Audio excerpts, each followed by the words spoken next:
first, I want to apologize in advance because I think it's going to be very hard to talk about this movie without spoilers, but I'm going to try my best. Jesse, I wanted to say you've said that Danny is your favorite character to play because of how confident he is on stage, that it's fun to live in those shoes. On the flip side of that, I was wondering, was there ever a specific role that you've played that you felt like the total opposite, where something made you so uncomfortable you just couldn't wait to let it go? Yeah, I mean, I did this movie called The Double, and my character was this like terrified character, and I was so stressed out for like the 3 or 4 months of shooting it. I like screwed up my jaw like permanently because I was just clutching it, clenching it, or whatever like that, and then I had to wear a thing for a while. Yeah, so like it was very stressful experience, and it's so weird because I'm not like smart enough in the moment to realize, oh, it's the character. I just think like I'm not doing a good job in this movie. I'm not doing a good job in this movie. And then these, I have the exact opposite problem with Now You See Me's. I am like, I think like I'm doing so good today because my character's confident, and maybe I'm even doing bad, but I just go home at the end of the day being like, another, yeah, hole in one today. I got a fourth film is already in development. Without spoiling anything, what's something about Danny or Henley that you're both hoping to explore or learn about more going forward? Just that we're going to plan on both of us holding on to the baton. There's been no passing of the baton in number four. I'm just kidding. I'm just joking. We've been asked a lot about this film being like a passing Yes. baton, and No, we're keeping that. we're keeping that. No, I love what I love about Hanley and Danny's relationship is she was his assistant and now she's kind of found her own way. And in this movie, I feel like she sort of had to overcome some personal hurdles by leaving her kids at home, but she was able to kind of, bring a little maternal energy to the group. And so I suppose what I love about Henley is that like she does have this kind of anarchic spirit and she does have like this amazing sort of skill, as an escapologist, but she's also grounding the kind of the team with her mum vibes. Jesse, I wanted to know, did you and Woody and Ruben all being back together give you guys the itch to go back to Zombieland at all, or do you feel like that's something that we'll never see again? I ask as a huge fan of Zombieland. Yeah, no, me too. Yes, I would like to. Zombieland was like, I think a 10-year break, a 10-year in between. This movie we did one and then like 3 years later and then 10 years later. So this one has definite this Now You See Me, I think, is probably more likely to have more movies um than Zombieland. But yeah, like I love like Woody and I have done like 5 things together maybe and I think 2, 4, yeah. And yeah, I love working with him. Like we're opposite people. But sometimes that's like the perfect thing to have a nice like chemistry with. Like Yeah. he's pretty brilliant. Who was the first magician that you guys remember seeing who truly blew your mind? For me, I grew up when I grew up, my mom was a birthday party clown, so she did birthday parties. That was her job all around the tri-state area, New Jersey, New York, Pennsylvania. And when she Specifically where she was. I have the zip codes, but link in bio. In bio. She but like when she couldn't do a party, her friend Bruce Braid did the parties, and so like I knew this guy Bruce like kind of as like my mom's colleague, and also seeing him all the time, and it was amazing. And he was like traditional magician, tuxedo, rabbit out of the hat, and that was amazing. I still don't know how that rabbit stayed in that hat. What about you, Isla? Do you Well, remember? mine's like a similar story. Like my dad, he was born, or my dad had was missing this part of his finger, and so from the time I was young, he would do various magic tricks where he would lose his finger and then change the story. And so I sort of spent my whole life around someone doing magic around their missing finger. And actually, when my father passed away, my brothers and I all realized that the quote unquote real story that he had told us as to why he was missing his pinky finger was different to all three of us and his God. wife and my mother, his first wife. So nobody knows the real secret, and that is the magic. Who was the first magician you each remember seeing that just truly blew your mind?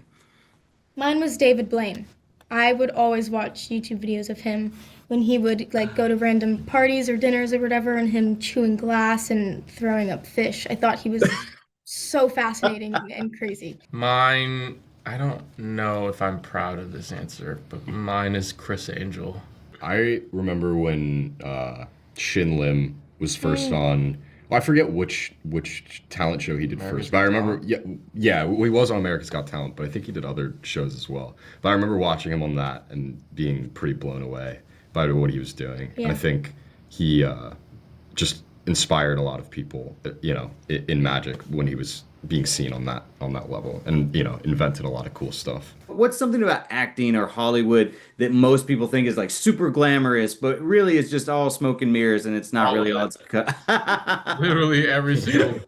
We go onto a carpet that we've never seen, wearing clothes that we don't own, and we smile for a bunch of photographers who are all paid to be there, and then and don't really care about us, and then and then we do a bunch of interviews where we say we're so excited to be there, even though we were like stressing out getting ready the entire time, and then we sit and we watch the movie that we've seen probably 5 times up to that point, and then we go to the after party, and then we go home to our dogs. That was the most honest answer I've ever got in my entire life, and I really loved it. And thank you very That's much. great. I really appreciate that. Now, with you three joining the Four Horsemen, the team, might need a new name. So I wanted to know, was anything tossed about internally, as far as like a new name for you guys, like the Magnificent Seven or something fun like that? I don't know. Isla loved calling us the ponies. Yeah, they would call us the ponies, which I don't like. I want to be the foals. Like The foal, foals are Foal, is a Oh. young horse. And the fools, like the tarot card. That'd be Yeah. cool too. The foals. What else? Was that it? We heard Pink Pony Club. We could be the harbingers. Oh, the Three Amigos. If Three Amigo wasn't a pickpocketing thief. That's our Is group my chat. favorite thing ever. That's our group That's chat our name. group chat name, the Three Amigos, if the Amigo was a pickpocketing thief. Yeah. It's fantastic. That's amazing. Last question for you guys. This movie sets up, obviously a bigger future for the franchise. It's kind of setting up a part four. Do you guys already have ideas in mind for what is next for your characters that you would like to see or explore? I hope that I'm in the movie, and I hope that I get to be in it a lot, so that I can do stuff in the movie with these guys. Yeah. I feel like we all kind of came up with fun storylines for our characters. I know I definitely have some for June and kind of where I want to see her go, and maybe I have a lot of ideas about her backstory and where she even came from, which will be fun, and how she ended up with them. Yeah. That's always fascinating for me to kind of get the prequel of characters. But I think we're all so excited, and luckily we like each other, so I think we'll have fun. Your character's name, Veronica Vanderburg, to me immediately, sounds like the name of an aristocratic villain. So how much does a character's name immediately inform you about who they are? The names of a character are hugely important. I mean, I like a character with a good name. I mean, Yeah. I remember I had some actual input over the name for my character in the Bond film, because they knew Frost was the surname they wanted, but they wanted a Shakespearean first name, and Miranda was the one I pitched. So That's cool. I didn't know that you pitched that. That's no, I awesome. might never have ever told that story. You might have an exclusive scoop there. Only just 25 years too late. No, I'll take anything I can get. I want to know, what's something about acting or Hollywood that most people think is glamorous, but really is just all smoke and mirrors? Oh my gosh. I mean, I remember any friend I've brought onto a film set always, I've heard it a number of times. Gosh, this really isn't glamorous, is it? Yeah. When they see us all sitting around, scarfing a lunch out of a cardboard box, with a wooden fork that doesn't really work, Yeah. that kind of part of it. And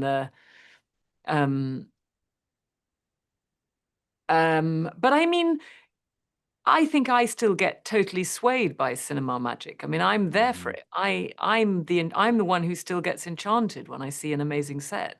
Yeah. I mean, I love it. I get a thrill when I see a techno crane, and someone operating, and this, the delicacy with which someone operates a crane move. I mean, Yeah. that's